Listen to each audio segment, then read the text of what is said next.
Kalau di pidatonya tersebut, beliau masih melihat bahwa pelaut itu punya potensi besar untuk masuk diintegrasikan ke dalam angkatan bersenjata atau TNI.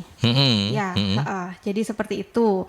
Sebetulnya kalau ada banyak ya sebutannya. Ada kawan-kawan, mungkin kawan-kawan epistemik, dosen-dosen di universitas di luar negeri, penulis-penulis pakar di sana itu menyebutnya blue economy gitu. Blue economy. Ya, blue economy. Dan blue economy ini luas gitu ya, luas sekali gitu. Mulai dari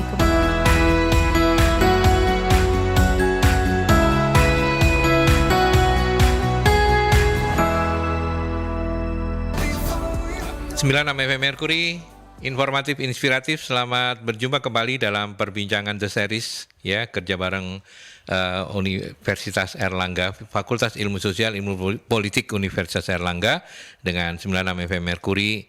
Dan kali ini kita akan berbincang-bincang kembali 1 kali 60 menit bersama teman-teman dosen dari Visipuner, ya. Dan sudah hadir di studio ada saya panggilnya Mbak aja ya biar awet muda, Mbak Irva Puspitasari SIPMA, dosen dari Prodi Hubungan Internasional. Mbak Irva, apa kabar? Selamat siang, baik sekali ya, Pak Adi. Ya baik guys, ngomongnya pelan, santai begitu ya. Hubungannya internasional tapi luar biasa. Santai loh ya, anggap aja ini Zoom gitu ya. Jadi meskipun kelihatan wajah saya, anggap aja nggak kelihatan gitu ya. Oke, baik. Dan sahabat Mercury, seperti biasa saya mengundang Anda juga untuk nanti memperbincangkan topik kita hari ini, Indonesia dan ekonomi politik maritim internasional. Seperti apa, saya sudah membuat pengakuan dosa tadi kepada Mbak Irva bahwa saya juga nggak paham-paham betul terkait dengan hubungan internasional ini. Tapi terima kasih untuk Mbak Kiki yang sudah membantu saya untuk membuat question list. Dan kita mulai dari pertanyaan yang pertama ya. 77 tahun yang lalu, saya baca ini ya. 77 tahun yang lalu di hari yang sama. Di hari yang sama ya. Soekarno berpidato sebagai Presiden NKRI pertama kali melalui radio.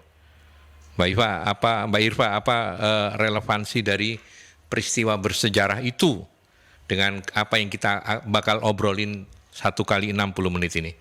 Baik, sebetulnya relevansinya itu cuma di beberapa istilah gitu.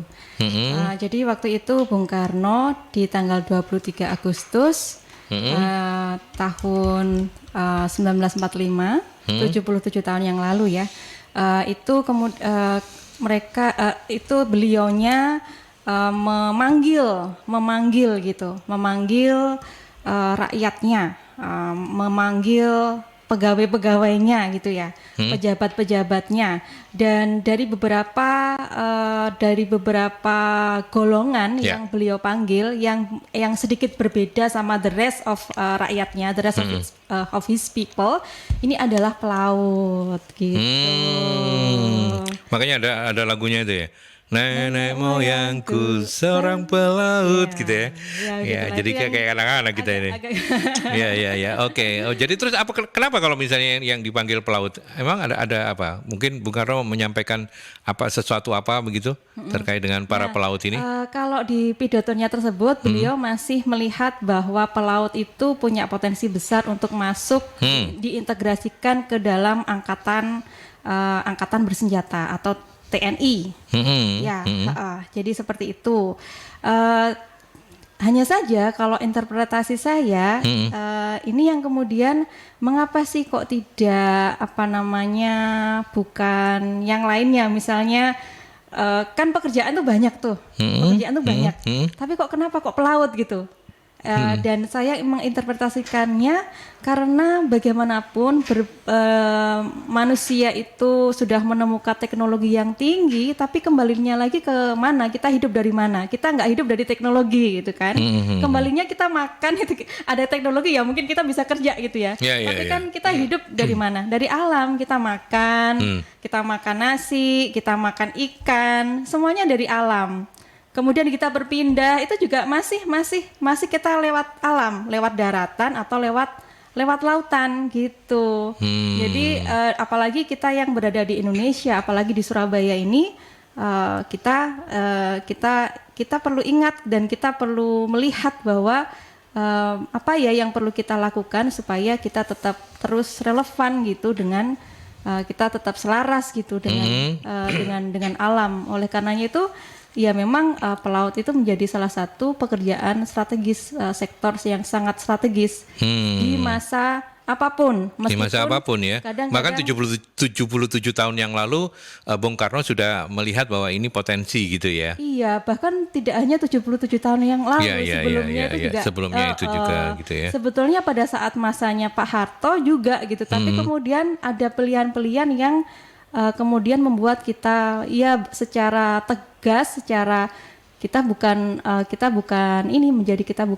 menjadi aktor di bukan menjadi pelaku di wilayah sendiri, kira-kira kayak gitu.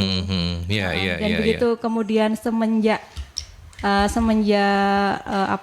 reformasi waktu itu Gus Dur itu sebelum jadi presiden tuh sering mewacanakan tentang pentingnya wawasan kemaritiman. Tapi ya ketika kemudian kita sadar ya kita lihat bahwa agak kesulitan untuk kemudian mengembalikan gitu atau kemudian kita ingin menjadi pelaku di negeri sendiri di bidang sektor kemaritiman itu agak kesulitan apalagi jadi kira-kira seperti itu. Oke, berarti Bung Karno di pidato pertamanya ya sebagai presiden itu melihat posisi strategis Indonesia sebagai negara maritim itu harus memperkuat ekonomi maritim begitulah ya, katakanlah begitu ya. Nah, sebenarnya kalau misalnya dilihat dari apa yang sudah disampaikan oleh Bung Karno dan sampai sekarang gitu dengan konteks kekinian, ekonomi maritim ini meliputi apa saja Mbak Irma? Ya, sebetulnya kalau ada banyak ya sebutannya. Ada kawan-kawan, mungkin kawan-kawan epistemik, dosen-dosen di universitas di luar negeri, penulis-penulis pakar di sana itu menyebutnya blue economy gitu. Blue economy. Ya, blue economy. Dan blue economy ini luas gitu ya, luas sekali gitu. Mulai dari kemudian wisata berkaitan dengan produksi makanan dan turunannya, penangkapan ikan, kemudian aquaculture. Aquaculture ini apa? Kalau aquaculture itu adalah semacam bertani gitu ya, bertani tetapi dengan menggunakan tambak kayak gitu. Kemudian memproduksi lumut, kerambah kayak gitu itu ya.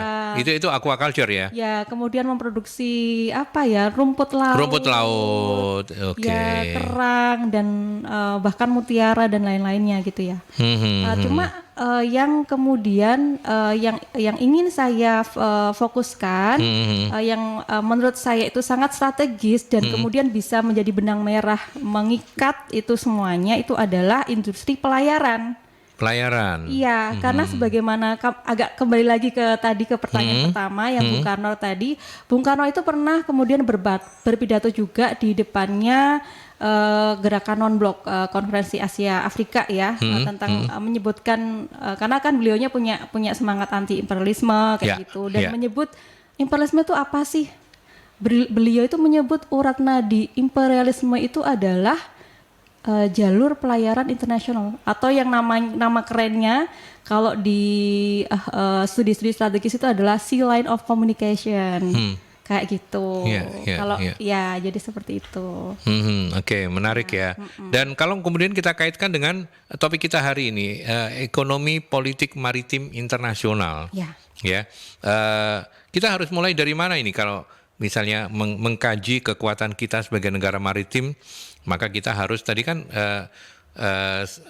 steppingnya kan sebagai negara maritim kita harus menguatkan ekonomi maritim gitu ya, macam-macam yang tadi gitu ya kira-kira ya, ada pelayaran, ada aquaculture dan segala macamnya gitu. Nah kalau kemudian kita tarik benang merahnya dengan topik kita hari ini Mbak Iva, apa saja yang harus diperhatikan? Ya, Kalau benang merahnya tadi itu adalah industri pelayaran. Industri pelayaran. Sementara urat nadi imperialisme, kalau Bung Karno menyebutnya imperialisme, tapi mungkin kalau sekarang bukan imperialisme lagi, tapi adalah urat nadi globalisasi. Globalisasi atau dalam hal ini. Jadi globalisasi itu identik dengan imperialisme ya sebetulnya. Dalam bahasa orang anak-anak politik kayak begitu kali ya? Tidak juga. Oh, tidak juga. Karena kan orang anak-anak politik kan banyak juga ya. Ribuan atau bahkan jutaan gitu ya. Kita masing-masing punya tata cara, punya cara pandang yang berbeda-beda. Betul. Gitu ya. Dan di satu sisi kalau kita bicara tentang industri pelayaran dalam globalisasi, itu kita lihat rule of the games-nya.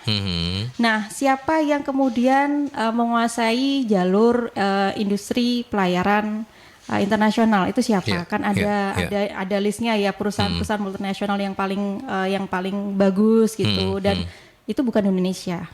Gitu ya. Dan itu hal yang unik. Kenapa? Karena kalau kita lihat peta terbaru, peta pelayaran terbaru internasional yang terbaru itu yang paling rame itu di Selat Malaka. Di sekitar Indonesia, Malaysia sama Singapura. Itu padat sekali, itu sudah terpadat di dunia. Tapi kita bukan player di sana. Iya, gitu. Kita tidak bisa mengambil peran lebih untuk kawasan itu gitu ya. Dan nggak mudah, dan itu nggak mudah. Kalau kita mau ya boleh-boleh aja. Kalau namanya juga mau ya, keinginan ya. Tetapi itu perlu ada strategi, perlu ada cara, dan kita masih belum tahu caranya. Kita masih belajar caranya. Kenapa? Karena bisa dibilang kita kemudian saat ini barangkali bisa disebut sebagai new entry.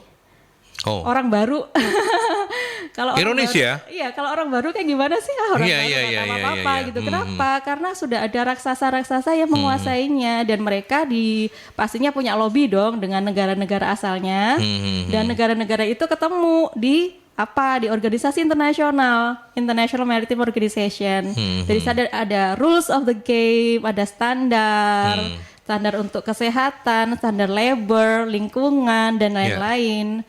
Dan kemudian itu secara rules of the game, secara hukumnya.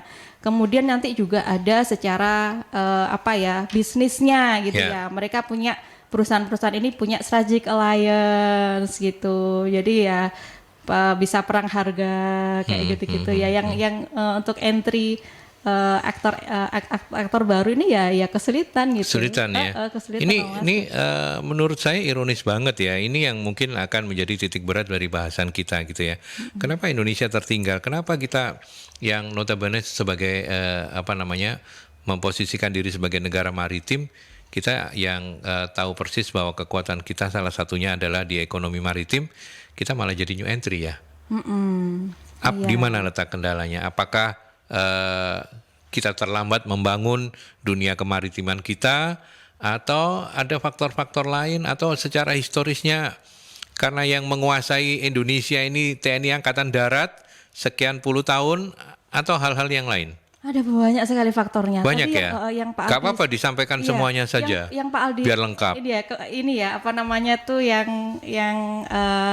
yang Pak Aldi sebut itu betul sekali. Misalnya dari segi historis, Amangkurat II, saya lupa Amangkurat I atau Amangkurat II gitu, dari Kesultanan Mataram, itu dia itu best friend sama VOC gitu, sama Belanda gitu. Jadi yang bersangkutan itu berjanji gitu, orang Mataram itu nggak akan melakukan pelayaran di tempat-tempat tertentu, dan kemudian untuk mencegah pemberontakan, yang bersangkutan itu menghancurkan. Siapa yang bersangkutan ini? Amangkurat? Amangkurat. Ini menghancurkan sendiri, jadi mensabotase sendiri industri pelayarannya. Jadi perahu-perahu itu dihancurkan. Padahal dia ini menjual negara ya. Iya, Amangkurat ini ya. Sebetulnya pengkhianat itu menurut saya. Iya, pengkhianat gitu. Ya. Wah, bahaya. Rumahnya mana ini Pak Amangkurat ini? Keturunannya di Yogyakarta. Mari kita gerutuk aja ke sana ya. Keturunannya Yogyakarta. Iya. Iya, DIY Yogyakarta. Jadi kita lemah karena memang pengkhianatan ya, kita mau nggak mau, suka nggak suka, sejarah ini tidak boleh kita bolak-balikan faktanya. Iya, karena Oke, terus lanjut. Ya, itu yang pertama. Kemudian yang kedua, Soekarno waktu itu tuh sebenarnya sudah berusaha membangun pelabuhan gitu. Sudah membangun pelabuhan. Tapi kemudian waktu itu sebetulnya tapi sayangnya waktu itu sudah sudah terjalin komunitas dagang internasional di seputar Singapura. Jadi sudah di take over oleh Singapura, tapi dengan aliansi negara-negara yang sudah maju di industri maritim pada saat itu. Entah itu kemudian Inggris yang permakmuran ya, kemudian juga yang beraliansi dengan Amerika Serikat, atau barangkali juga dengan perusahaan-perusahaan multinasional. Sekarang itu yang misalnya perusahaan-perusahaan Maersk atau ini kan yang basisnya Denmark dan lain-lain kayak gitu ya. Dan mereka punya kepentingan untuk bisa tetap status quo gitu di Singapura dan juga di Asia Tenggara hingga saat ini. Seperti itu. Terus apalagi ya? Yang ketiga, kalau kemudian kita lihat sekarang itu ya ini kita masih belajar memahami apa sih yang dimaksud dengan negara maritim itu, apa sih yang dimaksud dengan negara maritim. Iya, kita masih memahami, kita masih merumuskan rancangan kita gitu. Apakah kemudian di pelabuhan, apakah industri pelayaran. Kalau buat saya anjurkan di pelayaran, bukan di pelabuhan. Kalau pelabuhan ya bisa di mana saja. Orang dagang bisa milih ke pelabuhan mana saja gitu. Tapi yang kemudian yang menggerakkan itu kan industri pelayarannya kayak gitu. Oke, jadi konsentrasinya kalau Nah, yang saya mengungkap fakta-fakta dulu ya sebelum nanti kita bicara konteks kekiniannya begitu ya. Menarik yang disampaikan oleh Mbak Irva tadi, bahwa kita sedang belajar ini untuk negara maritim itu yang paling oke seperti apa gitu kan. Kalau menurut subjektivitas Mbak Irva, bukan pelabuhan tapi pelayarannya. Tapi menariknya adalah, kita memang baru belajar selama ini, terus kita bagaimana gitu. Apa yang bisa dijelaskan dari apa yang bisa dianalisa gitu. Baik, selama ini saya juga masih belajar juga. Selama ini dari beberapa wawancara yang sudah dilakukan itu masih terlihat bahwa Indonesia kemudian beberapa negara-negara lain itu kayak sebagai feeder gitu ya. Kita mengoperasikan kapal-kapal ya di intra kepulauan kita gitu. Tapi begitu ke internasional kita sudah ngikut ke Singapura atau kita ngikut Malaysia. Jadi nggak langsung kayak gitu. Apakah karena kita kalah teknologinya, artinya kita nggak punya kapal-kapal yang canggih, atau kita terlambat membangun itunya, atau memang selama Orde Baru ya itu konsentrasi kita bukan ke maritim? Atau seperti apa? Bisa seperti itu. Gitu ya? Bisa karena Orde Baru kita nggak begitu ke sana gitu. Terus juga yang itu dari kesepakatan kita. Masalahnya kita nggak ngerti kesepakatan kita itu seperti apa. Kesepakatannya Pak Harto dengan yang keluarganya? Oh bukan ya? Dengan aktor-aktor luar itu seperti apa? Kita waktu misalnya dulu kan kita lihat kita ada rekonstruksi sejarah kembali, kita lihat bagaimana 1965 itu bukan sebetulnya itu bukan kudeta ke Pak Karno ya, bukan kudeta dari PKI tapi kudetanya Pak Harto gitu ya, dengan bantuan CIA, dan itu dampaknya ke genosida terhadap masyarakat yang dianggap ateis, tapi sebetulnya ternyata yang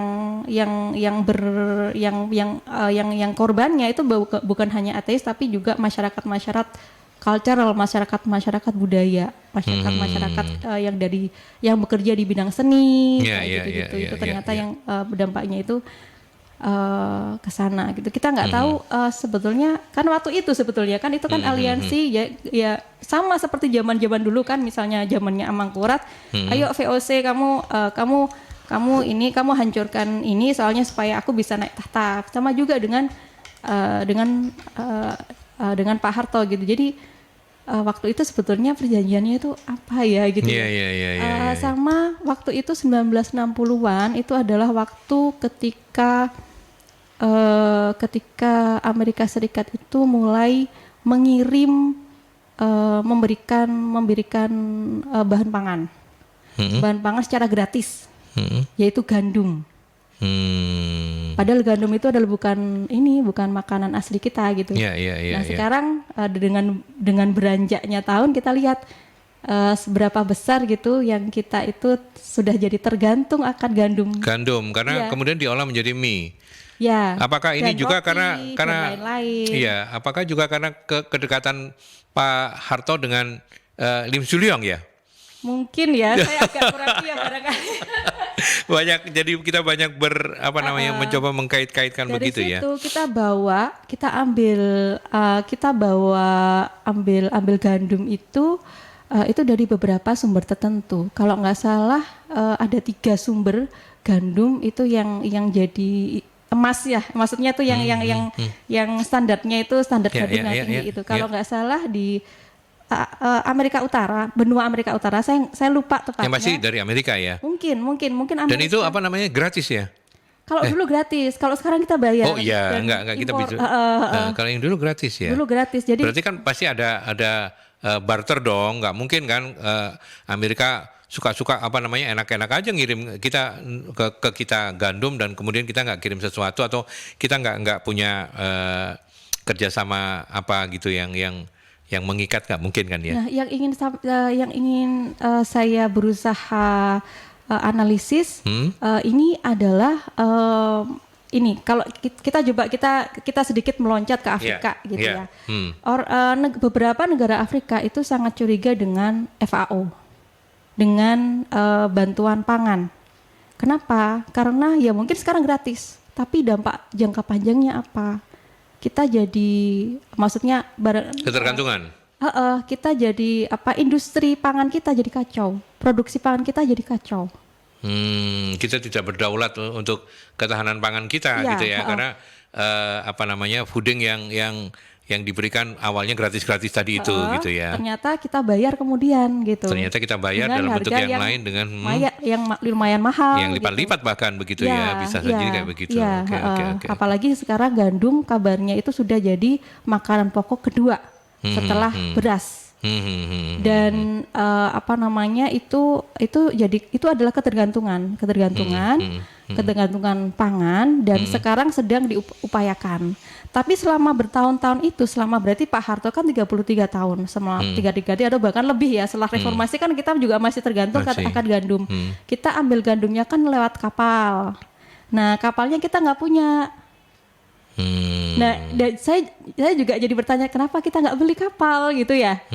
Kita nggak punya kapal. Nah, kapalnya kita pakai siapa? Ya pakai perusahaan-perusahaan raksasa tersebut gitu. Jadi kita defisit. Kita sudah defisit impor bahan pangan, itu yang pertama. Yang kedua kita defisit lagi dari karena kita harus juga ya? Dari shippingnya. Ya, gitu. Ini bego banget ya kita ini ya.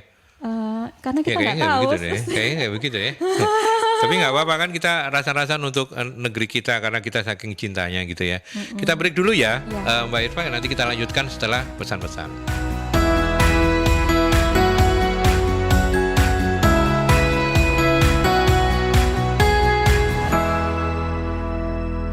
Ya. Narasumber saya ini memang agak tertutup gitu ya. Jadi makanya saya punya tugas ganda ini untuk membuat Mbak Irfa jadi lebih jadi lebih seneng siaran. Habis ini nanti kan seneng siaran gitu ya. Tapi hari ini tadi kita sempat dalam tanda kutip ya, sekali lagi dalam tanda kutip bego-begoin negara karena ternyata negara maritim seperti kita. Justru faktanya, benar kan Mbak Irfa ya? Faktanya paling tidak hari ini dari apa yang sudah dijelaskan oleh narasumber, saya jadi paham betul bahwa ternyata kita selama ini nggak pernah kepikiran untuk membangun kemaritiman yang kuat, betul ya? Dan itu faktornya banyak. Selain juga goodwill dari kita gonta-ganti presiden, ternyata mungkin itu juga karena kita nggak punya cetak biru barangkali. Tapi di zaman Pak Harto kan ada sebetulnya ya repelita. Rencana pembangunan kayak begitu, tapi itu juga tidak menyelesaikan masalah ya. Berarti memang bukan ke sana konsentrasinya.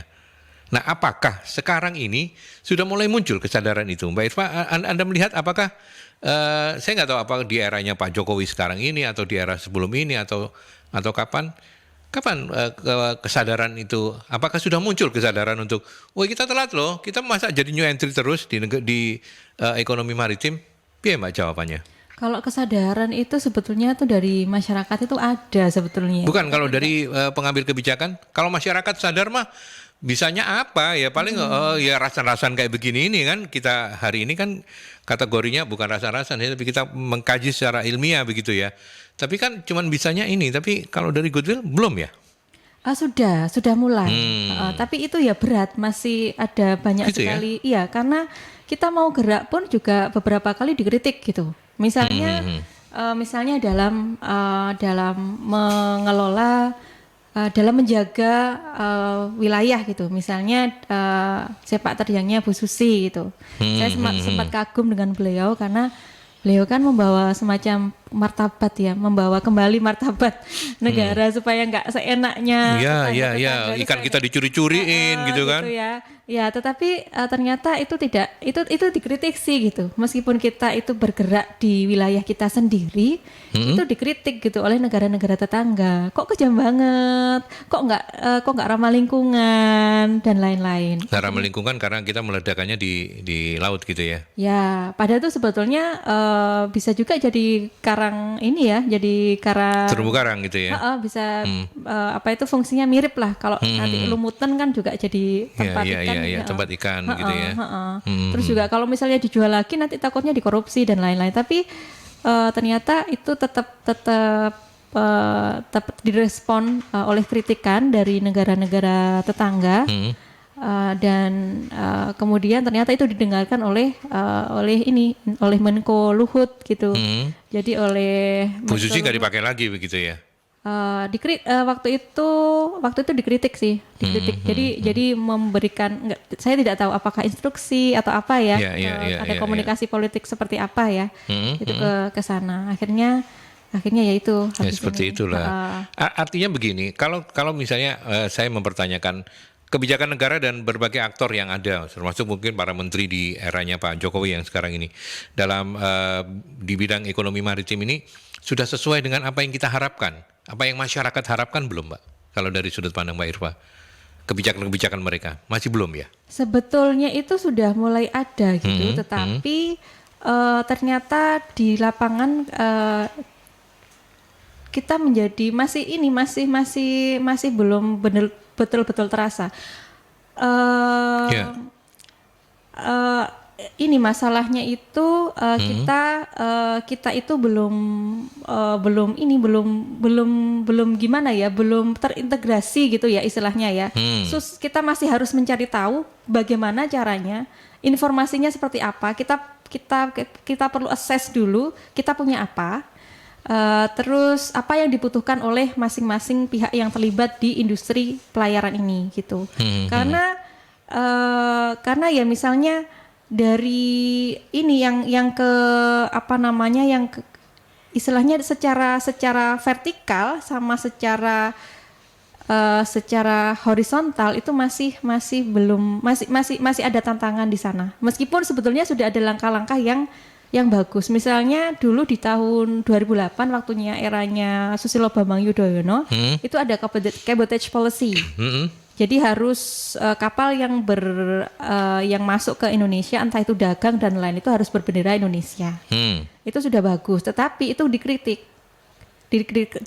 oleh aktor-aktor internasional, oleh negara, ya pastinya lewat diplomatnya ya, yaitu bahwa itu kok nasionalis ya gitu, kok proteksionis ya. Padahal tuh yang mengatakan itu dulunya juga seperti itu. Jadi mereka juga menerapkan proteksionis juga dulunya. Harusnya idealnya ya sebagai sebagai akademisi, Mbak Irva ingin mengatakan mestinya ketika itu pemerintah kekeh saja, jangan mau dikritik apapun, toh ini kedaulatan kita, harusnya begitu ya. Tapi itu juga ada risikonya ya, juga. Kita diembargo di sana sini gitu ya, bisa juga kayak begitu ya, kira-kira ya. Ya. Atau risiko apa lagi yang lain? Ya itu kan? Itu yang jelas. Dikritik terus kayak gitu. dikritik terus gitu. Orang waktu ini kan misalnya Pak Jokowi itu ada poros maritim, ada istilah poros maritim dunia. Itu kan dari pengamat di Australia itu kemudian mengamati dan menulis apakah ini eksis lagi ya, aksis China Indonesia gitu. Oke, jadi sebetulnya bukan hanya kebijakan kita, bukan kita nggak punya kebijakan begitu ya, tetapi negara-negara di luar Indonesia itu sangat ketakutan kalau Indonesia katakanlah menjadi poros maritim dunia ya. Kira-kira ada kekhawatiran, ada ketakutan ya? Ya. Salah satu contoh yang sekarang yang baru ini baru kelihatan, tapi ini masih indikator yang debatable ya. Harus di cross check ulang gitu ya. Waktu 17 Agustus.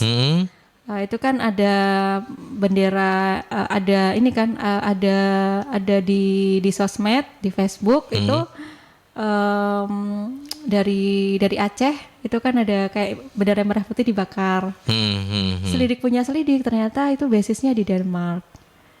Dan Denmark itu kenapa kok menjadi itu jadi salah satu negara yang penting di industri pelayaran karena dia punya perusahaan multinasional basis yang besar. Saya lupa apakah yang Maersk atau Mediterania, tapi 5 besar pelayaran internasional itu punyanya Denmark ya, negara Denmark ya. Ya, di Denmark. Jadi seperti itu. Oke, jadi banyak yang ingin menggoyahkan keteguhan kita untuk membangun Indonesia sebagai poros maritim dunia ya. Iya. Saya pikir cukup banyak ya itu ya. Iya. Oke, baik. Ini ada Bu Nisa ya, Bu Nisa yang bertanya melalui nomor WhatsApp-nya Mercury di 0817300096. Silakan loh kalau ada di antara Anda yang mau sharing melalui telepon juga boleh di 0315620096. Bu Nisa menanyakan apa sih contoh ekonomi maritim apa sajakah yang termasuk kebijakan maritim di Indonesia? Tadi sebenarnya sudah sempat kita singgung meskipun mungkin untuk menghormati beliau, silakan ditanggapi. Ya. Seperti apa? Terima kasih Mbak Nisa atas pertanyaannya. Jadi ada beberapa kebijakan, misalnya kebijakan yang kebetulan saya ingat itu tol laut. Tol laut ya, oke. Tol laut ya, yaitu tentang bagaimana istilahnya ada kelancaran dari satu pelabuhan di Indonesia dengan pelabuhan yang lainnya di jalur-jalur laut. Entah teknisnya gimana, mohon jangan tanya ya. Ya. Tapi setidaknya itu salah satu contoh ekonomi maritim begitu ya. Iya, kebijakan tol laut kayak gitu. Terus kemudian juga ya seperti itu, kebijakan apa lagi? Kemarin tuh sempat dari Menteri Perdagangan di tahun 2020-an atau 2000 berapa itu sempat ada mau asas kebijakan. Jadi kalau misalnya mau ekspor, sebaiknya kita pakai ada peraturan, sebaiknya kita pakai kapal atau perusahaan pelayaran kita sendiri kayak gitu. Tapi itu kemarin sempat ada. Nah itu kendalanya itu karena belum ada sinergi. Jadi ada beberapa industri, aktor industri, bisnis dari pebisnis dari sektor apa gitu yang menolak. Gitu, nggak tahu kenapa alasannya. Nah, ya itu yang perlu dicari gitu. Ada lobby dari beberapa beberapa kepentingan tertentu dari usaha tertentu gitu. Ya. Sayang banget ya. Artinya sebenarnya kalau kita tapi banyak sih ya yang seperti itu, fenomena seperti itu di negara kita gitu. Artinya kita kuat di sesuatu, tapi karena muncul banyak perlawanan di sekelilingnya, internal maupun eksternal, membuat kita jadi magak ya, artinya maju maju enggak, tapi mundur juga enggak gitu ya. Itu biasa. Dan sebetulnya itu bisa diatasi dengan cara apa? Ya barangkali ada kendala teknis. Nah kalau ada kendala teknis ya kemudian harus dicari sampai ke sana gitu. Itu yang pertama. Yang kedua dikasih jangka waktu. Kalau udah mungkin 10 tahun ya. Kalau kita nyontoh misalnya Inggris sama perusahaan rokok. Philip Morris itu dia barusan bilang 10 tahun lagi kami sudah nggak akan bikin produksi rokok yang berasap gitu. Kenapa? Karena dikasih jangka waktu sama pemerintah Inggrisnya 10 tahun lagi ini loh rokok berasap dilarang di Inggris kayak gitu. Jadi dikasih waktu. Kalau sudah tahun sekian ini sudah waktunya kayak gitu. Ya, tapi dan juga ada masa transisi. Jadi sebenarnya ada kebijakan-kebijakan kalau kita harusnya seperti itu. Iya. Tapi kan itu sebuah keniscayaan kalau Indonesia gitu kan. Jangan-jangan nanti ganti presiden, ganti kebijakan lagi, bisa juga kayak begitu kan? Ya semoga aja kalau sekarang kan sudah dibentuk ya blueprintnya sedang diperkuat, diperjelas gitu. Mudah-mudahan kalau sudah ada cetak birunya itu kita jadi pembangunan ini nggak ganti pemimpin, ganti kebijakan dan sebagainya begitu ya. Dan kemudian yang barangkali jadi salah satu secerca harapan gitu ya. Kalau kita lihat di tahun 2020 itu kan ada pandemi ya. Ada pandemi dan kesannya itu semuanya tuh kacau gitu ya. Yeah. Tapi ternyata kayak ada blessing in disguise, gitu, di industri pelayaran. Jadi ketika kemudian ada beberapa sektor industri yang kacau, tapi justru industri pelayaran itu justru sedang bagus-bagusnya. Jadi mereka kemudian melihat, membaca peluang kesulitan yang ada dan mengubahnya menjadi peluang.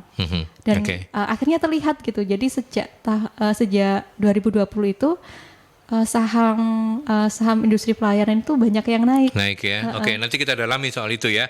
Tapi izinkan saya untuk berbagi waktu, kita ke pesan-pesan dulu.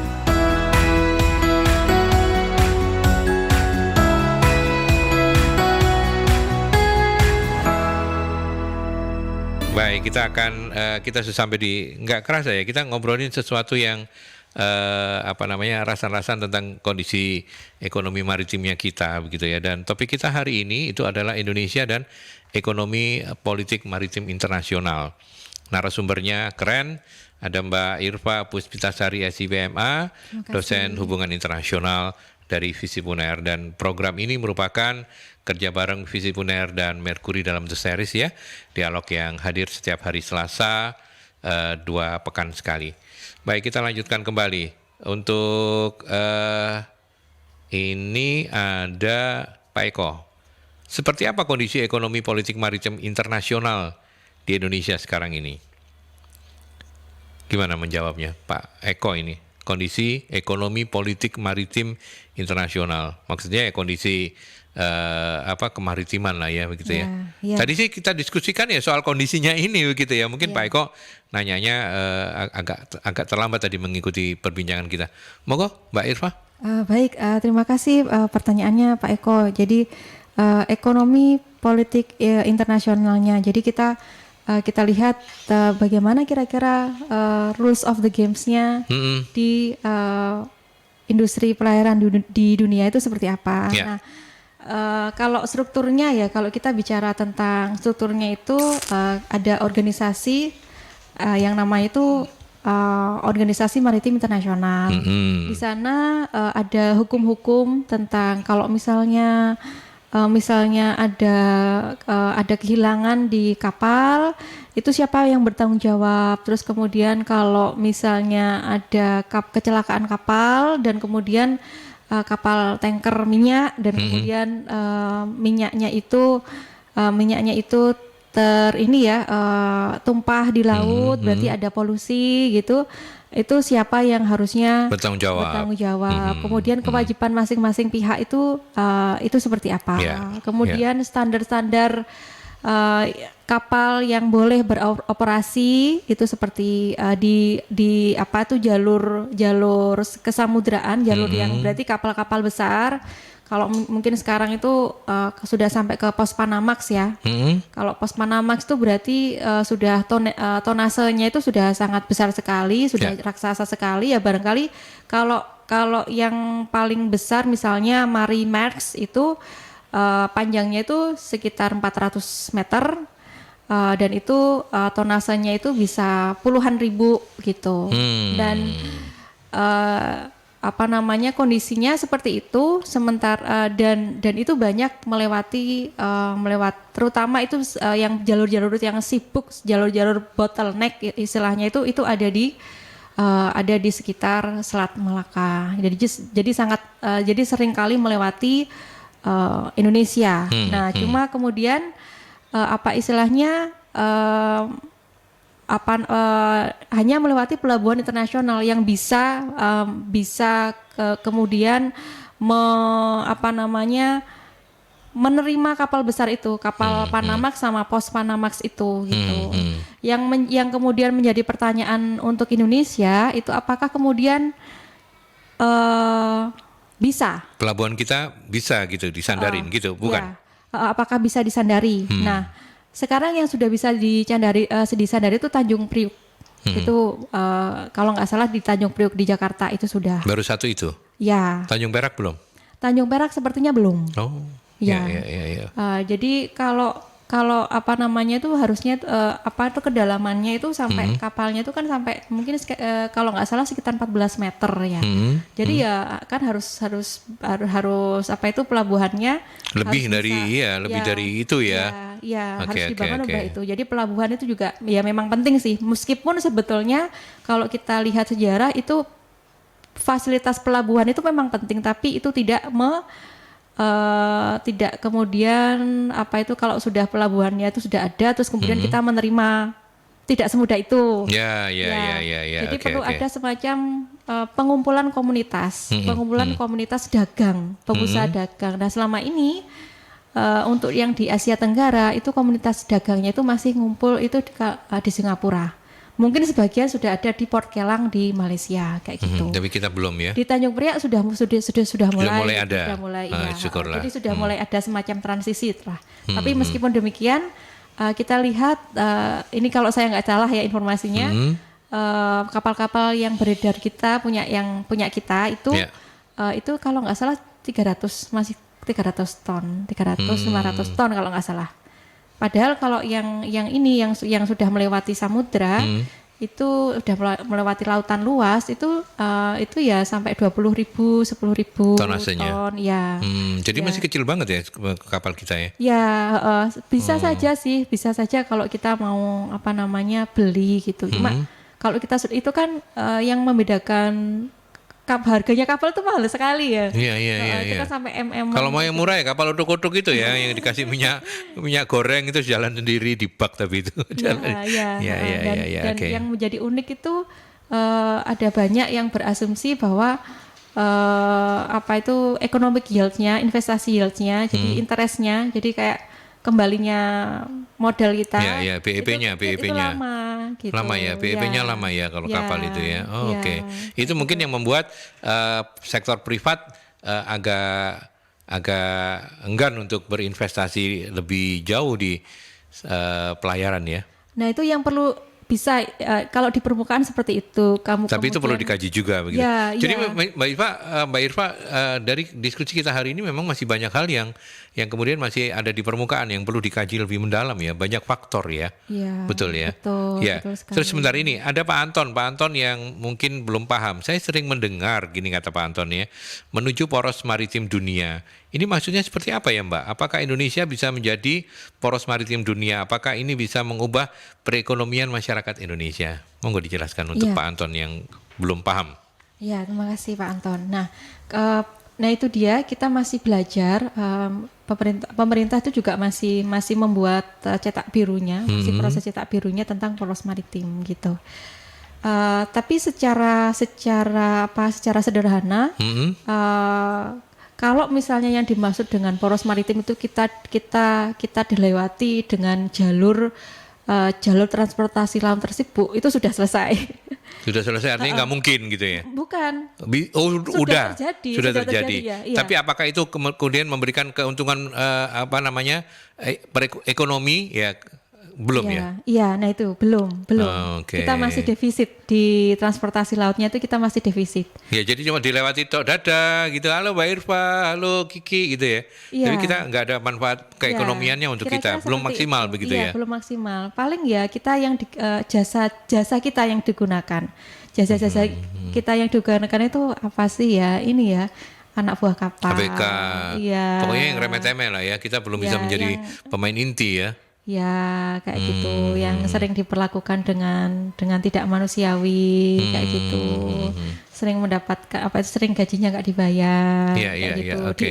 diiming-imingi gaji besar padahal kenyataannya enggak Oke, kayak gitu. jadi kita kalau untuk dilintasinya sudah, yang kita yang belum apa? Yang belum itu adalah kita belum mampu menjadi pengelola, paling tidak ya di inilah apa namanya ke partner-partner dagang kita masih menggunakan pihak ketiga, pihak eksternal yang ya perusahaan-perusahaan raksasa itu kayak gitu. Yang itu sebetulnya ya pegawai-pegawainya itu ya orang-orang Indonesia juga. Kenapa tidak kita kembangkan? Artinya sebenarnya dari manpower kita nggak perlu khawatir untuk membangun itu karena kita punya banyak orang pinter di bidang itu gitu ya. Iya.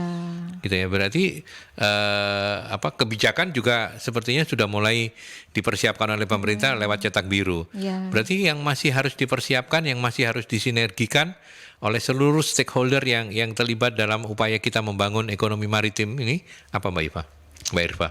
Kita melakukan cetak birunya perlu selesai dulu. Iya, iya. Kalau itu nggak selesai kita nggak bisa ini ya. Ya, Oke. kemudian Setelah cetak biru selesai, kita mau kemudian kita mau belajar, kita mau kemudian konsisten. konsisten dalam bidang apa ini? Dari cetak birunya itu pelaksanaan cetak birunya itu iya, perlu betul. konsisten dan perlu ada yang mengawasi. Kemudian perlu ada ditelisik gitu, perlu ada ditelisik tadi apa yang menghambat itu apa. Teknis-teknisnya seperti apa sampai ke teknis itu perlu ditelisik. Kemudian kalau dari kecil ya itu yang teknis yang paling kecil sampai kemudian yang paling besar itu adalah yang menjadi pertanyaan itu adalah membangun komunitas pedagang internasional. Itu adalah bagaimana caranya, karena kita juga nggak bisa dengan kemampuan diri sendiri saja gitu. Kita sudah konsisten, tapi kalau nggak ada partnernya bagaimana? Kita perlu memikirkan nanti kalau misalnya kita ekspor, kita bawa dengan kapal kita bawa misalnya kelapa sawit misalnya ke Pakistan, ke India, ke Cina misalnya, ke Guangzhou atau ke pelabuhan apa ya di Pakistan itu ya. Iya. Kita kembalinya bawa apa kayak gitu-gitu. Oh ini jadi bukan hanya G2G tapi mestinya B2B dan B2G ya. Iya. Artinya semua stakeholder harus terlibat ya. Iya. Swasta juga peranannya seperti apa Mbak? Iya. Nah swasta itu peranannya dan juga BUMN dan swasta iya. Ini peranannya itu karena dia yang sebetulnya melaksanakan kan itu mereka. Mereka. So far mereka yang harusnya lebih terpanggil, terundang untuk bisa memaksimalkan. Tapi lagi-lagi kita mesti nunggu cetak birunya. Kapan selesainya cetak biru ini? Nah itu kita tanya ke ini. Jangan tanya ke rumput yang bergoyang ya, karena dia hanya bisa bergoyang kena angin. Kita amati apa kebijakan-kebijakannya ini ya, barangkali Menko Luhut ya barangkali. Dan Presiden Jokowi pastinya ya sebagai komandannya. Tapi oke, kita sudah sampai di bagian akhir dan kemudian pertanyaan saya berikutnya adalah apakah keinginan Pak Jokowi untuk menjadikan Indonesia sebagai poros maritim dunia ini mudah untuk terrealisasi menurut subjektivitas Mbak Irva? Kalau melihat konteks kekiniannya masih seperti ini? Kayaknya sangat sulit ya. Sulit karena ya? Dari kapal kita itu yang masih kecil yang tadi itu, gitu ya. gitu. Terus kemudian pelabuhan kita juga baru Tanjung Priok yang bisa ke internasional gitu ya. Terus kemudian juga komunitas pedagang internasional itu masih lebih suka memilih Singapura untuk terus ini. Port Kelang yang di Malaysia itu. Gitu. Ini ada kaitannya, tentunya tidak lepas dari kaitan dengan ruwetnya birokrasi perizinan segala macam ya. Yang jelas pastinya mereka yang para pedagang ini kan memilih fasilitas yang murah, menurut mereka sangat menguntungkan ya. Jadi ini juga ada kaitannya dengan competitiveness juga. Ya itu bisa juga tadi yang disampaikan Pak Adi itu tentang birokrasi, kemudian waktu tolak. waktu tolak jadi berapa lama Mereka standar bongkar muatnya itu juga pengaruh ya. Ya, Karena itu hardware juga menjadi kebutuhan ya. Karena bongkar muat itu kan bukan cuma manpower tapi peralatan-peralatan yang bisa membantu mempercepatnya kan juga harus disiapkan begitu ya. Ya. Terus juga dukungan-dukungan dari negara, termasuk juga barangkali subsidi gitu, namanya. Misalnya subsidi ekspornya atau ini. Karena kan itu juga bergantung ke kita itu bisa jualan apa, gitu. Kita bisa ambil apa, kirim kemana kayak gitu. Ya. Jadi kita memang harus setelah ini selain menunggu cetak birunya harus mengumpulkan dan kemudian menginventarisir competitive advantage-nya seperti apa begitu ya. Ya kan kalau kita ingin bersaing kan tentunya kita harus punya ini kita lebih, ini kita kurang harus perbaiki segala macamnya begitu. Dan juga yang lebih penting juga itu adalah selain maksudnya itu adalah bukannya lebih ke kompetitif tapi bagaimana kita menarik para pedagangnya itu untuk jangan ngomong kompetitif dulu tapi narik orang aja belum bisa gitu. Jangan-jangan kayak begitu ya. Artinya kan orang harus datang dulu baru kita kasih ini loh kompetitifnya kita gitu. Ya, narik orang untuk mereka menggunakan pelabuhan kita, pelayaran kita kayak gitu. Ya. Oke, kalau kemudian kita saya butuh closing statement dari topik kita hari ini tentang Indonesia dan ekonomi politik maritim internasional dalam satu tarikan kalimat gitu. Apa yang harus menjadi perhatian kita semua, Mbak Irva?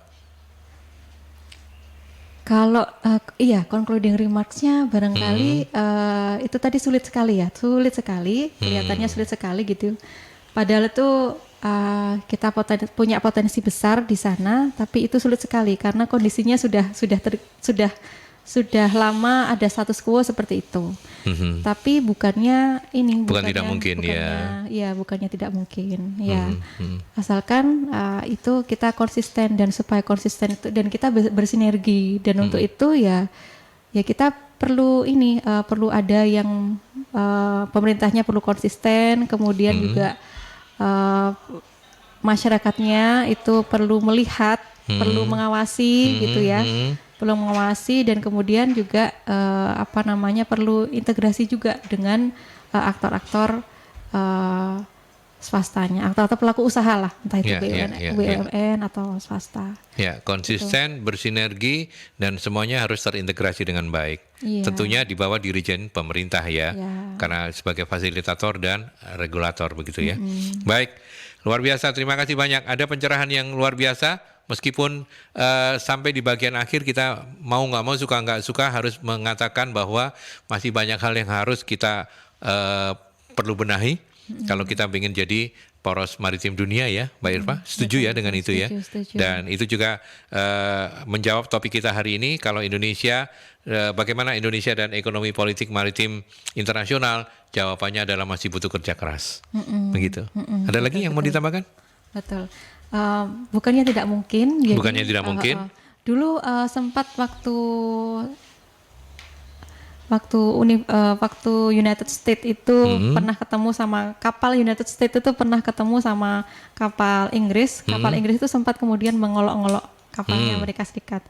Tapi beberapa puluh tahun kemudian itu gantian kemudian yang sebaliknya yang terjadi. Gitu ya. Yang sebaliknya terjadi bahwa kapal-kapalnya Amerika Serikat ternyata megah-megah dan juga sangat bagus gitu. Itu bisa. Jadi dalam jangka waktu itu ada perubahan dan asalkan kemudian kita di Indonesia kita bisa belajar gimana dari sejarah mengapa kok negara A B itu bisa bagus di industri pelayarannya, ya kita bisa belajar dari sana, kita kemudian belajar juga tentang diri sendiri apa yang kita butuhkan.